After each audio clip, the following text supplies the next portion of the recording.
السلام علیکم معزز ناظرین، امید کرتے ہیں آپ خیر و عافیت سے ہوں گے۔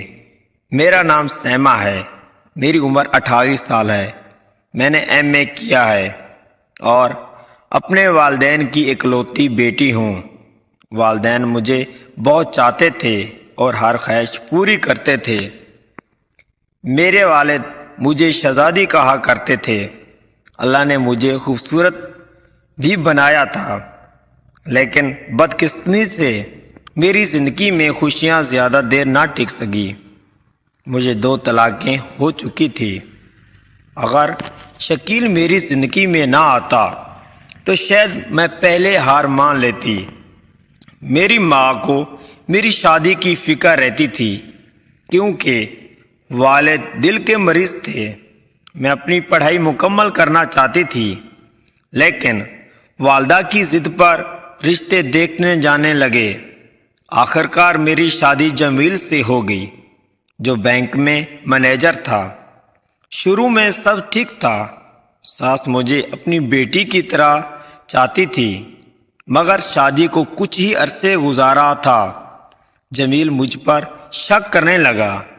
میرا گود لیا ہوا بھائی جاوید، جو مجھ سے چھوٹا تھا، اکثر آتا جاتا تھا۔ جمیل کو یہ اچھا نہ لگتا۔ ایک دن جاوید آیا ہوا تھا۔ جمیل اچانک کمرے میں آیا، مجھ پر الزام لگا دیا کہ میرے اس سے کوئی تعلق ہے۔ میں یہ سن کر دہلیز گئی۔ خدا جانا جاوید میرا چھوٹا بھائی تھا۔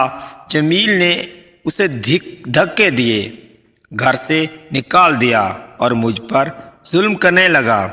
بعد میں پتہ چلا کہ جمیل کی اپنی بہن کا ایک معاملہ چھپا ہوا تھا، جس کی وجہ سے اس کا ذہن پہلے ہی پریشان رہتا تھا۔ وہ ہر وقت مجھ پر شک کی نظر سے دیکھتا، حتیٰ کہ ساس بھی مجھے طعنے دینے لگی۔ آخرکار دن اس نے طلاق کے کاغذات پھینک کر مجھے گھر سے نکال دیا۔ میں نے ماں باپ کے پاس آ گئی۔ والد کو اس صدمے نے توڑ دیا اور کچھ عرصے بعد وہ دل کا دورہ پڑنے سے انتقال کر گئے۔ اب گھر کی ذمہ داری مجھ اور میری ماں پر آ گئی۔ میں نے ایک پرائیویٹ اسکول میں ملازمت شروع کر دی۔ اسی دوران میرے ایک پرانے دوست ملی۔ اس نے میرا حال دیکھا تو رو پڑی۔